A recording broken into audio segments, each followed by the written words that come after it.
important. You know, we're handing out constitutions here. I know you all have them, but this is important for you to keep around.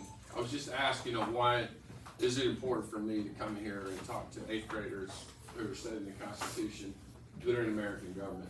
And I would tell you that as adults, and I would argue as even a year from now, 2 years from now, when you're no longer in this class, that you will have forgotten a lot of what you read and what you were studying. But it's really important for you to have this and for you to remind your parents or your friends or whoever you're around, because our founders 247 years ago, you know, fought and died for a greater nation and a greater place for us all today, so that we have freedom, so we wouldn't be under the oppressed. I know a lot of people think that we're oppressed today, but nothing like it was then. And they were brilliant in what they did. Most, if not all, would tell you it was divinely inspired, because there was no way they could create a constitution that had the ability to span the time that we're sitting here, because every nation, every civilization has only survived about 250 years until it's fallen apart. And we have the only living and breathing representative republic in the world. One that has a document, the United States Constitution, has survived this long. The only one in the history of the world. And so it's really important that you all, you know what's in there, appreciate what's in there. It gives you all, I look around the room, all walks of life. That's what America's always been, is the melting pot of the world, for people to come here and experience the freedoms, to be able to, you know, be not oppressed, have a rule of law, understand the value of the contract, be able to have the freedom of speech, the right to assemble, and the right to share your redresses with the American government, the right to assemble for religious purposes, and that you don't have a government that establishes a religion that you have to be a part of, like the Church of England. And so it's really good to be here today. I ran for office in 2017, got elected in 2018. I'm an engineer by education, a business guy, 35 years in business. I'm sure some of you all know that. You've read Wikipedia or other, of the 50,000, 60,000 articles that are out there. And quite honestly, I took civics. There's a lot made about taking civics in high school. I'm not sure if you take civics in high school anymore. I mean, American government's kind of what it is. I took American government, both in high school and college, and civics and all that. And quite frankly, you forget a lot. You just sort of get into this thing of doing life and you forget about it. But when I ran for Congress, I spent a little over a year reading the Constitution at 56 years old, reading the Constitution, trying to understand the Constitution, reading the Declaration of Independence, the Articles, and trying to figure out what those are all about, all the Federalist Papers, and trying to get an idea of what this nation was founded on, because you tend to forget. So it's really an honor to be here. I would love to answer any questions, just have a dialogue, a conversation. A little about me personally. I'm married. I've got 3 kiddos, 34, 28, 23. My youngest just graduated from Oklahoma State. My middle graduated from Oklahoma State. My daughter graduated from the University of Arkansas. My daughter and the middle son have 3 grandkids, 6, 2.5, and 9 months. And my youngest is not married. But anyway, that's who I am. And I'd love to. Who has the first tough question? Hector says he's going to ask a hard one. Since you spoke up, man, you're on the clock. Go ahead. Okay, so you have my questions in there, right? Remember what you had? Okay, yeah, no. Okay, so what does it feel like to be a part of the U.S. representatives? What do you do in there? How do you feel about getting selected into there? Yeah. So one thing that you always need to remember, and I'm going to state this, it's harder, and this is just in life, right? I think about a person who gets on a football team, becomes a starter or whatever. It's harder to get through the door than it is to stay in the room. The doors are always narrow, right? Same thing with running for any office. I'd never run for any political office before I ran for Congress. I had 5 opponents, and it gets kind of brutal. Politics gets ugly, the art of running for Congress. When I started in January of 2017, my name ID, even though I've been on TV a ton here through McDonald's and other things, my name ID was less than 1% of the people in the district knew who I was. Less than 1. And today it's probably, 80, 90%. So you get elected and you go there, and there is no book in America, because I've looked, there's no book in America that tells you what it's like to be in Congress. There are people who give their personal views, but what I found out is that being in Congress, no matter where you came from, that within about 6 months, everybody's a peer. So 435 members on the House side, I would argue probably the Senate's the same way, but certainly on the House side, no matter what kind of wealth, what kind of success you have beforehand, it doesn't matter, because you all have a singular vote. And you can start, and a lot of people do, especially as freshmen, come in and say, well, I know this, and everybody says, well, you just have one vote. And so you have to realize that you represent 800,000 constituents in your district. That's about what it is across America, 800,000. And your job is to go back and try to collectively take what 800,000 people in your district want you to vote on in any particular bill at any particular time, no matter how many different components of other things are in that particular bill. And also, do you think you would run again for the representatives? I am running again. The thing about the House is that it's every 2 years, as you all know. Senate's every 6 years, President's every 4 years. President's term limit, House term limited to 2 terms. Whether they're sequential or not, it's 2 4-year terms. House and Senate are not. The only term limits we have are called elections. So I'm running again. We'll be announcing on February 20th. February 20th, right? February 20th that our re-election, that'll be in November of next year. We have a primary where Republicans run against Republicans, Democrats run against Democrats. That'll be in June. Our filing period is in April, so the way this works is you have to let the state know. So you go down to the state capitol, and everybody that's running for any political office in the state has to register April 3rd, 4th, or 5th, Wednesday, Thursday, Friday. Once that's known, you'll know who your opponents are, both in the Republican Party. The Democrats will know their opponent. They'll have their primary, we'll have our primary on June. That vote will be on June, so Democrats will vote for Democrats, and independents can vote for Democrats, and Republicans will vote for their Republican nominee. And then we whoever those 2 people are, presumably it'll be me, because I'm working really hard. But the Democrats will have a person, and we'll run against each other in the November 5th election. It's when the president will be elected and everybody else across the nation. Okay, he's asked 2 good questions. Who's next? What do you run for Senate? House. House. Yeah, I spent, my whole family, most all of my family was military, men and women. They were in the Air Force, most all in the Air Force. Actually, one before the Air Force was the Army Air Corps. And I actually wanted to be in the military, and as a medical issue prevented me from doing so I wanted to serve early, like my dad did. My dad retired from the Air Force, aunt retired from the Air Force, 2 uncles retired from the Air Force. And so I wanted to serve early on. Couldn't do it for a medical reason. So I got into business, went to school, got graduate degrees, worked, very successful in business, family. So toward the end of my working career, this seat came open. Congressman Bridenstine, who was the congressman for 5 years, who I supported vigorously, I became the head of NASA. And when this seat opened up, I thought this was an opportunity for me to serve this nation that had a lot of guy like me, very poor, who grew up with no running water, no indoor plumbing until I was in the 8th grade. And think about that today, where you're at right now. My first time of having indoor plumbing, my mother and dad got divorced. He was in the military, gone to war all the time during Vietnam. And she married a guy that didn't like to work. And because of that, we lived on food stamps, no running water, no indoor plumbing. And it was in the 8th grade that we got indoor plumbing and running water in our house. So think about that from your own upbringing. And I thought that I'm not going to live like this. I'm the oldest of 5. I had a sister that died that was older than me. And I decided I wanted to live a different life. So I went into the business world and did that. And then here at 56, I had a chance to run for office, did, and beat out 5 other folks and became a member of Congress here. And it's truly an honor to serve. And tried, I ran on a principle that I was going to do everything I could to get government out of the way, secure the opportunities so that folks like yourself could be as successful as you wanted to be, and make sure that this country provided the same opportunities that I'd seen as an 8th grade. And so that's why I did that. Layla asked you a good question that several of them asked me about. Layla, raise your hand.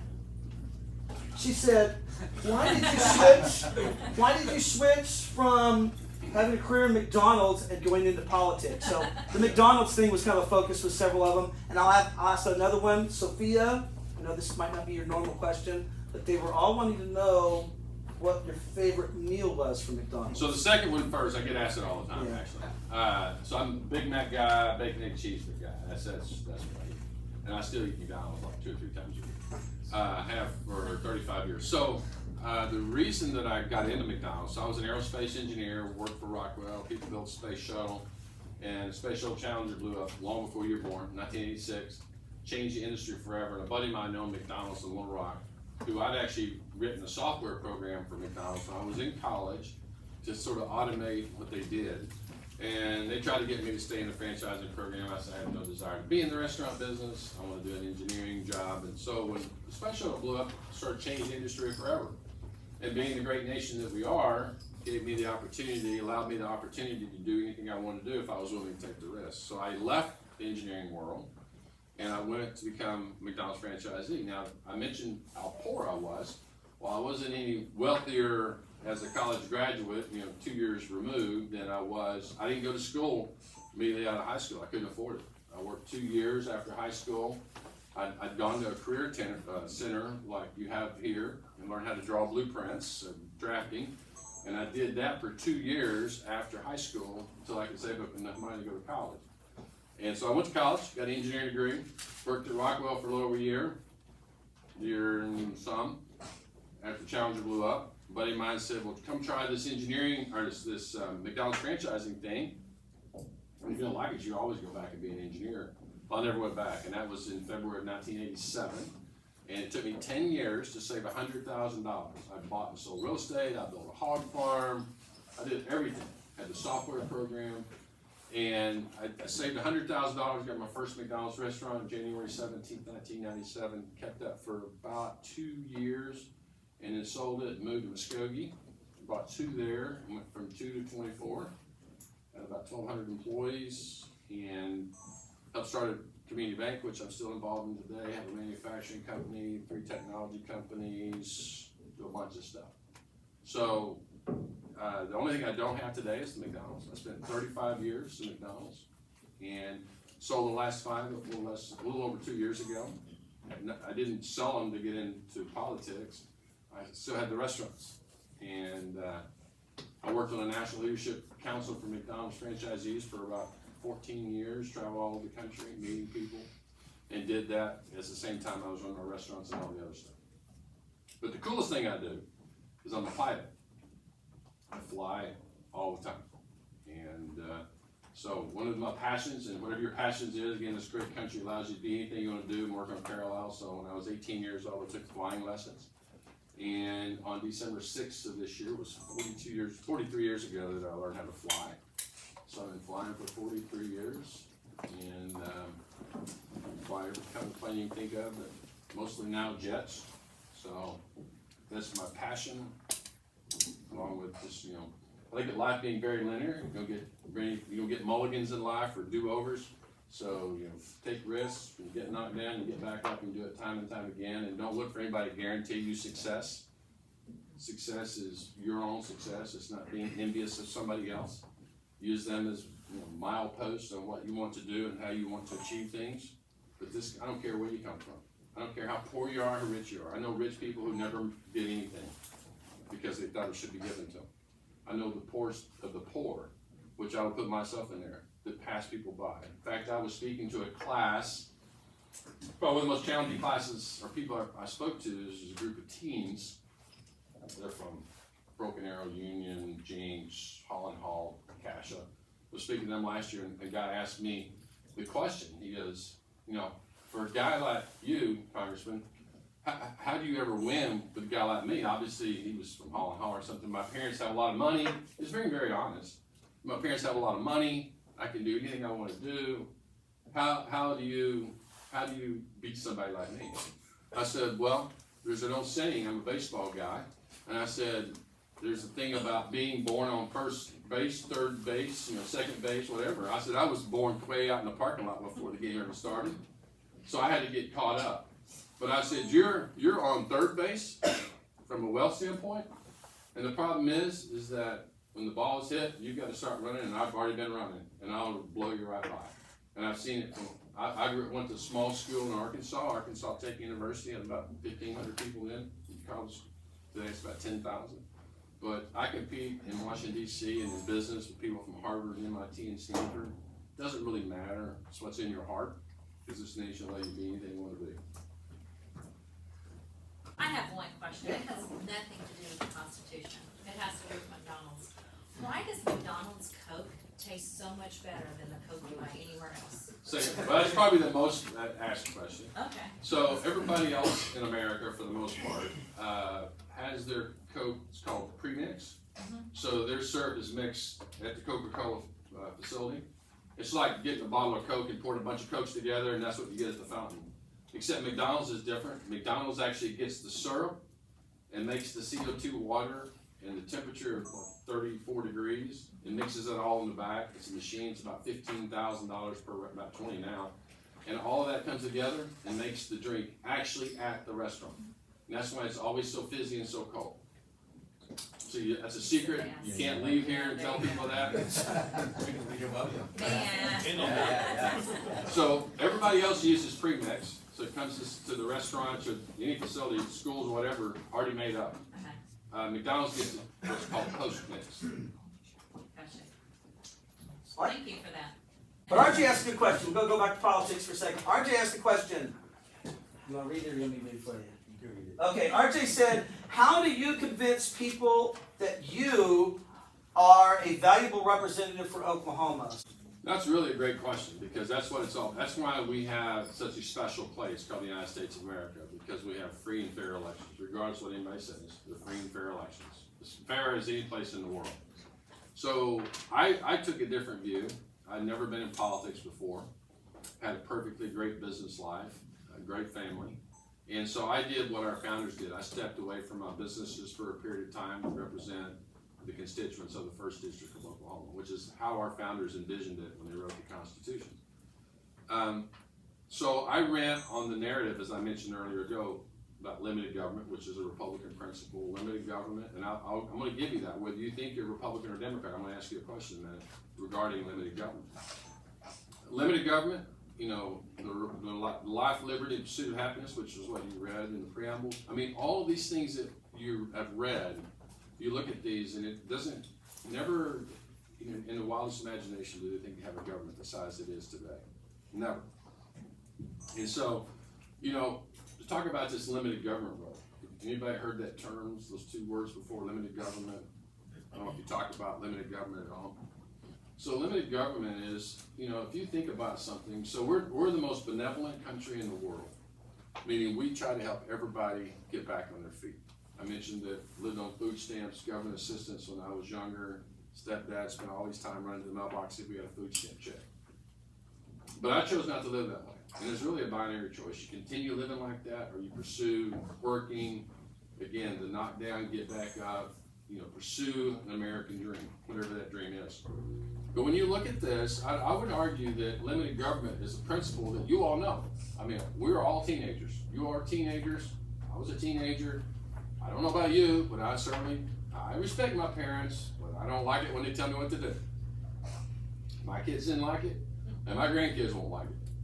It's just nature, human nature. And if your parents give you something, or give you a privilege, it comes with a condition. If you're gonna be out, if I give you this, you gotta be home by 10. If I give you this, you gotta fill the car up. If I give you this, you can't go out with that friend. If I give you this, you can't be around those friends. If I give you this, you know the conditions.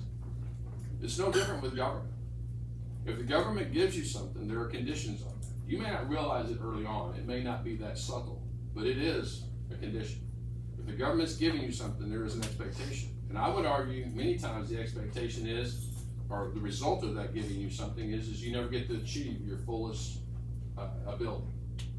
And I've got siblings and I've got relatives that there's my age that grew up in the same environment to continue to live, quote, off the government, and then get frustrated because they've not been successful. The government is never going to make you successful. They're here to help. We are all here to be helped collectively. We don't want anybody hungry. We don't want anybody not in a home. We want people to be able to go to school and have the freedoms and security that this nation offers. But we're not here as a nation to make everybody individually rich. That's not what the narrative of the American dream is. It's about you taking a risk, because that way each individual has the ability to be as successful or more successful than the other. And you know, you all sitting here and you use these things called iPhones made by Apple or Androids made by Google, or you shop on Amazon, or you look at things like that and you're saying, isn't that amazing stuff? But every single one of those started with somebody with an American dream. They started in a dorm room, a garage, you know, somebody's house. Every single one of these major companies started with an individual who had a dream that they wanted to be better than somebody else. And think about it, if the government says you couldn't do that, or you had to give it to the government, there would never be a spirit of entrepreneurship chasing the American dream in this country. So the very reason that each of you want to learn at a different pace than somebody else, think about if every one of you came to this room and your teacher gave everybody an A, regardless if you showed up or not, would you continue showing up? If you had a couple that didn't show up all the time but they still got A's? You wouldn't. So that's why it's important that you're recognized for your individual efforts, not for the class efforts. And I don't know how you're graded, but my guess is because you're high performing that you're graded on your individual efforts. And that's important. And that's what this country's about, is recognizing people for their individual efforts. Somebody asked what my biggest surprise was after getting to Congress. Who asked that question? Well, I would tell you. Let's see. Was it Hector, you asked that? So, Yeah, it was Hector. yeah, so I will tell you my biggest surprise, and I've been asked this a ton, from the first time I came back from Congress. I know somebody asked me what my schedule was like, so I want to tell you that. I think somebody did. But the biggest surprise I've had in Congress is how many people talk about things they know nothing about.